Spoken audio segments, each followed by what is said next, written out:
Assalamualaikum warahmatullahi wabarakatuh. Bismillahirrahmanirrahim. Alhamdulillah wassalatu wassalamu ala rasulillah wa ala alihi wa sahbihi wa mawalah. La hawla wa la quwwata illa billah, amma ba'd. Saudara-saudara mahasiswa yang dicintai dan dimuliakan Allah Subhanahu wa Ta'ala, dimanapun Anda berada, pada kesempatan yang mulia ini semoga kita semua dalam keadaan sehat walafiat. Dan pada pertemuan kita yang keempat pada mata kuliah IAD, IST, IPT ini, kita akan membahas tentang pendekatan ilmiah.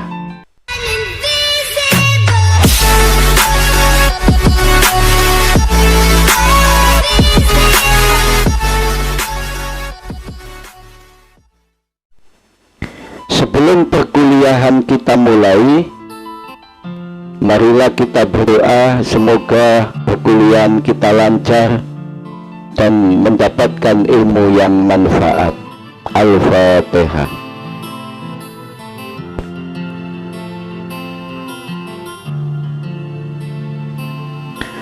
Waladhalin, amin, Allahumma amin. Saudara-saudara mahasiswa yang dicintai dan dimuliakan Allah Subhanahu wa Ta'ala, dimanapun Anda berada, pada pertemuan yang keempat ini, yakni pada mata kuliah IAD, IST, IPT ini, kita akan membahas tentang pendekatan ilmiah. Kita mulai dari pembahasan metode ilmiah dan implementasinya. Saudara-saudara mahasiswa dimanapun Anda berada yang dimuliakan Allah Subhanahu wa Ta'ala, untuk mencapai kebenaran, yaitu kesesuaian antara pengetahuan itu sendiri dengan faktanya, maka dibutuhkan suatu metode atau cara yang tepat, dan ini disebut dengan metode ilmiah.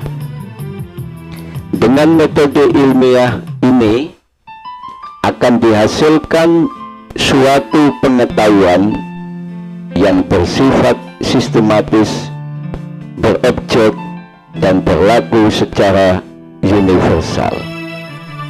Seperti air yang didinginkan pada suhu tertentu akan membeku, maka ini akan berlaku untuk air di mana saja, tidak hanya air yang waktu itu digunakan sebagai bahan percobaan. Saudara-saudara mahasiswa yang dimuliakan Allah Subhanahu wa Ta'ala, langkah-langkah untuk melakukan tahapan atau metode ilmiah itu ada berbagai macam. Yang pertama, penentuan masalah dan perumusan masalah. Dalam kehidupan kita sehari-hari, acap kali menemukan berbagai masalah, dan masalah tersebut perlu dirumuskan sehingga dapat dianalisis secara logis, kemudian dapat dipecahkan. Saudara-saudara mahasiswa, masalah perlu dibatasi atau ditetapkan ruang lingkupnya agar fokus pemecahannya. Masalah juga perlu dideskripsikan secara jelas, karena masalah merupakan suatu gejala di mana beberapa fakta saling berkaitan dan membentuk suatu kerangka masalah.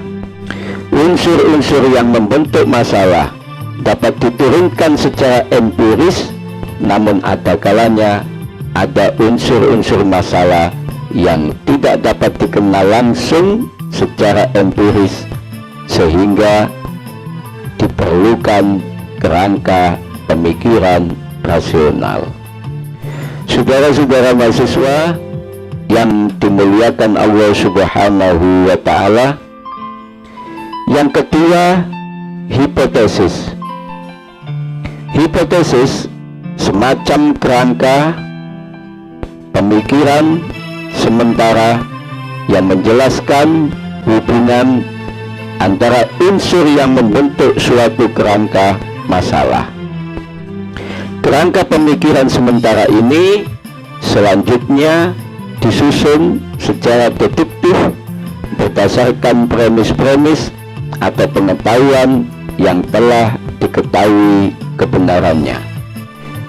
Saudara-saudara mahasiswa yang dicintai Allah dimanapun Anda berada, yang ketiga, pengujian hipotesis. Dalam pengujian hipotesis merupakan langkah untuk mengumpulkan fakta-fakta yang relevan dengan deduksi hipotesis. Jika fakta-fakta yang ada sesuai dengan konsekuensi hipotesis, artinya hipotesis yang diajukan adalah benar karena didukung oleh fakta. Dan berlaku sebaliknya jika fakta-fakta yang ada tidak sesuai dengan hipotesis, artinya hipotesis itu ditolak. Saudara-saudara mahasiswa dimanapun Anda berada yang dimuliakan Allah Subhanahu wa Ta'ala, dengan terbuktinya kebenaran dari suatu hipotesis, maka hipotesis tersebut dapat dianggap sebagai teori ilmiah dan merupakan pengetahuan baru. Pengetahuan baru dapat berupa teori baru, kaidah baru, atau sekedar lanjutan atau pengembangan dari penemuan yang sudah ada. Saudara-saudara mahasiswa yang dimuliakan Allah Subhanahu wa Ta'ala dimanapun Anda berada, kemudian kita membahas tentang penemuan kebenaran dengan cara non-ilmiah. Penemuan kebenaran dengan cara ini didapatkan melalui yang pertama, penemuan secara kebetulan, diperoleh tanpa rencana, tidak pasti, serta tidak melalui langkah-langkah yang sistematik dan terkendali. Yang kedua, akal sehat atau common sense merupakan serangkaian konsep dan bagan konsep untuk penggunaan secara praktis dalam memecahkan suatu masalah. Bila diwarnai oleh kepentingan orang yang melakukannya, disebut prasangka.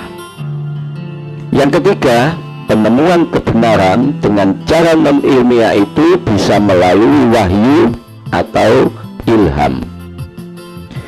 Yang keempat, penemuan kebenaran dengan cara non-ilmiah itu berupa intuitif atau dorongan hati, yakni didapat melalui proses yang cepat tanpa didasari atau terpikir lebih dahulu, sukar dipercaya sebab tidak terdapat langkah-langkah yang sistematis dan terkendali, disebut juga metode a priori.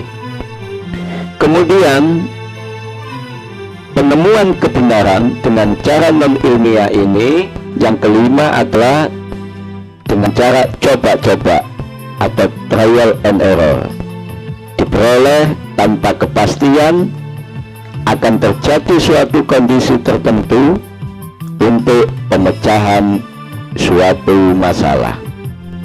Yang keenam, saudara-saudara mahasiswa dimanapun Anda berada, yang dicintai dan dimuliakan Allah Subhanahu wa Ta'ala, penemuan kebenaran dengan cara non-ilmiah itu melalui otoritas ilmiah dan kewibawaan orang-orang yang biasanya berpendidikan tinggi dan dianggap mempunyai keahlian di bidang ilmu tertentu, dan atau orang-orang yang dipilih atau dianggap sebagai pemimpin masyarakat sebab mempunyai karisma. Saudara-saudara mahasiswa dimanapun Anda berada, yang dicintai dan dimuliakan Allah Subhanahu wa Ta'ala, kemudian penemuan kebenaran dengan cara non-ilmiah itu bisa melalui yang ketujuh, yaitu spekulasi. Spekulasi itu dilakukan melalui suatu pertimbangan dalam suasana penuh resiko, sedikit lebih tinggi tingkatnya dari penemuan coba-coba. Saudara-saudara mahasiswa, selanjutnya kita akan membahas tentang keterbatasan metode ilmiah. Dengan metode ilmiah akan dihasilkan ilmu atau pengetahuan yang ilmiah untuk menguji hipotesis data. Untuk menguji hipotesis dibutuhkan data yang merupakan pengamatan dari panca indera, dan dalam hal ini ada keterbatasan sebab panca indera terbatas untuk menangkap suatu fakta. Dengan demikian, jika data yang didapat terbatas, maka akan ada kemungkinan kesimpulan yang diambil berdasarkan data tersebut memiliki peluang tidak benar. Kesimpulan yang diambil baru dianggap benar selama belum ada kebenaran ilmu yang menolak kesimpulan tersebut. Keterbatasan lainnya adalah metode ilmiah tidak dapat digunakan untuk membuat kesimpulan yang berkaitan dengan baik, buruk, atau sistem nilai, seni, dan keindahan. Saudara-saudara mahasiswa dimanapun Anda berada, yang dicintai dan dimuliakan Allah Subhanahu wa Ta'ala, kemudian kita membahas tentang sikap ilmiah. Ilmu pengetahuan memiliki ciri khas, yaitu objektif, metodik, dan sistematis, serta berlaku umum. Sehingga setiap orang yang berhubungan dengan ilmu pengetahuan akan terkondisi untuk memiliki sifat dan sikap ilmiah, antara lain yang pertama adalah mencintai kebenaran yang objektif, bersikap adil. Yang kedua, menyadari bahwa kebenaran ilmu itu tidak absolut. Dan yang ketiga, tidak percaya pada takhayul. Yang keempat, ingin tahu lebih banyak. Dan yang kelima, tidak berpikir secara prasangka. Yang keenam, saudara-saudara mahasiswa, tidak mudah percaya begitu saja pada suatu kesimpulan tanpa bukti yang nyata. Dan yang ketujuh, optimis, teliti, berani menyatakan kesimpulan yang menurut ilmiahnya benar. Saudara-saudara mahasiswa yang dicintai dan dimuliakan Allah Subhanahu wa Ta'ala, dimanapun Anda berada, kemudian kita membahas tentang kontribusi ilmuwan muslim dalam sains dan teknologi. Teknologi adalah ilmu yang menggali berbagai pengetahuan terapan. Teknologi juga sering dipakai untuk menyebut berbagai jenis peralatan yang mempermudah hidup manusia. Berikut ini ada beberapa kontribusi ilmuwan Muslim dalam sains dan teknologi. Apa saja kontribusi ilmuwan Muslim dalam sains dan teknologi itu? Yang pertama, Al-Ghazini. Yaitu meneliti mengapa semua benda jatuh ke bumi. Dan teori ini disebut dengan teori gravitasi, yang mana beberapa abad kemudian Isaac Newton meneliti teori yang sama. Yang kedua, ilmuwan Muslim dalam sains dan teknologi adalah Nasiruddin At-Tusi, yaitu ilmuwan pertama yang mengukur jarak benda langit-langit dengan angka, di mana sebelumnya orang Yunani mengukur dengan perkiraan. Yang ketiga, saudara-saudara mahasiswa, kontribusi ilmuwan Muslim adalah Abu Sa'id Al-Asma'i dan Abu Khair, di mana tokoh ini, ilmuwan ini, mempelajari kehidupan tumbuhan yang kemudian dikenal dengan ilmu botani. Selanjutnya, ilmuwan Islam yang sangat berkontribusi adalah Syarif Al-Idrisi, yaitu ilmuwan yang mempelajari bumi dan yang pertama berhasil membuat global, yaitu bola dunia. Yang kelima, ilmuwan Muslim yang mempunyai kontribusi keilmuan adalah Ibnu Amajur tahun 885 sampai 933 Masehi, yaitu ilmuwan yang mencatat perjalanan bulan dengan sangat teliti, bahkan dapat menunjukkan kesalahan teori mengenai garis lintang bulan yang diungkapkan Hipparchus abad 2 sebelum Masehi.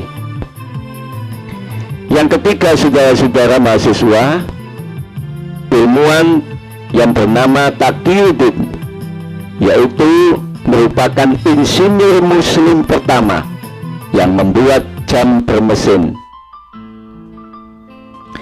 Jam rancangannya bergerak menggunakan rangkaian gear dan pegas yang berdetak serta dilengkapi dengan alarm. Sementara orang Eropa baru membuat jam 300 tahun setelah orang Muslim membuatnya, yaitu pada tahun 1525. Yang ketujuh, ilmuwan Ibnu Yunus merupakan ilmuwan Muslim yang ahli di bidang fisika dan astronomi. Beliau menggunakan bandul untuk mengukur waktu ketika meneropong benda angkasa, dan apa yang beliau lakukan ini 6 abad lebih awal dari yang dilakukan oleh ilmuwan barat, yaitu Galileo Galilei. Sisa-sisa observatoriumnya masih dapat dijumpai pada saat ini. Kemudian kita mengenal ilmuwan yang bernama Ibnu Sina. Sudah menjadi dokter di usia 18 tahun, dan karyanya yaitu buku Al-Qanun fit Tibb telah menjadi rujukan semua dokter di dunia selama beberapa tahun, dan beliau mendapatkan julukan Medicorum Principal, rajanya para dokter oleh orang Eropa. Saudara-saudara mahasiswa yang dimuliakan Allah Subhanahu wa Ta'ala, dimanapun Anda berada, kesimpulan pada perkuliahan kita saat ini. Yang pertama, pendekatan ilmiah merupakan salah satu pendekatan dalam rangka untuk mendapatkan kebenaran secara ilmiah. Pendekatan ilmiah di dalamnya terdapat beberapa komponen, di antaranya adalah masalah yang harus diteliti, adanya konsep teori, adanya hipotesis, adanya pelaksanaan penelitian, adanya uji hipotesis, dan adanya kesimpulan. Pendekatan ilmiah merupakan pendekatan yang paling banyak dilakukan oleh para ilmuwan untuk mengetahui kebenaran dari sudut pandang ilmu karena dianggap paling rasional dan logis. Kesimpulan yang kedua pada perkuliahan yang keempat ini adalah kebenaran tidak berasal dari sumber, melainkan bisa dari banyak sumber. Kebenaran bisa dari institusi, kontemplasi, trial and error, aturan yang dogmatis, hasil penelitian dengan pendekatan ilmiah, dan sebagainya. Kesimpulan yang ketiga, pendekatan ilmiah sekalipun dianggap sebagai pendekatan yang paling baik dalam menemukan kebenaran, tetapi juga masih mempunyai keterbatasan. Di antara keterbatasan metode ilmiah adalah terkadang instrumen yang digunakan dalam penelitian tidak sesuai dengan masalah yang diteliti. Kesimpulan yang keempat, sikap ilmiah merupakan sikap yang harus dimiliki oleh para ilmuwan. Di antara sikap ilmiah yang harus dikembangkan oleh ilmuwan adalah cinta kebenaran, jujur, atau menyampaikan hasil penelitian sesuai yang didapat, terbuka, artinya siap menerima masukan dan kritikan dari semua pihak. Skeptik atau selalu ingin tahu didasari oleh sikap ragu-ragu terhadap sesuatu, tidak takut salah, artinya hasil yang diperoleh dari sebuah penelitian disampaikan kepada siapapun sekalipun dianggap salah oleh peneliti yang lain. Kesimpulan yang kelima, saudara-saudara mahasiswa, ilmuwan Islam mempunyai kontribusi yang sangat besar dalam pengembangan ilmu pengetahuan. Di antara ilmuwan Islam yang mempunyai andil besar dalam pengembangan ilmu pengetahuan adalah Al-Khawarizmi, Ibnu Sina, Ibnu Rus, Al-Farabi, Al-Kindi, dan sebagainya. Saudara-saudara mahasiswa yang dicintai dan dimuliakan Allah Subhanahu wa Ta'ala, dimanapun Anda berada, demikianlah perkuliahan kita saat ini pada pertemuan yang keempat ini, yaitu dengan tema pendekatan ilmiah.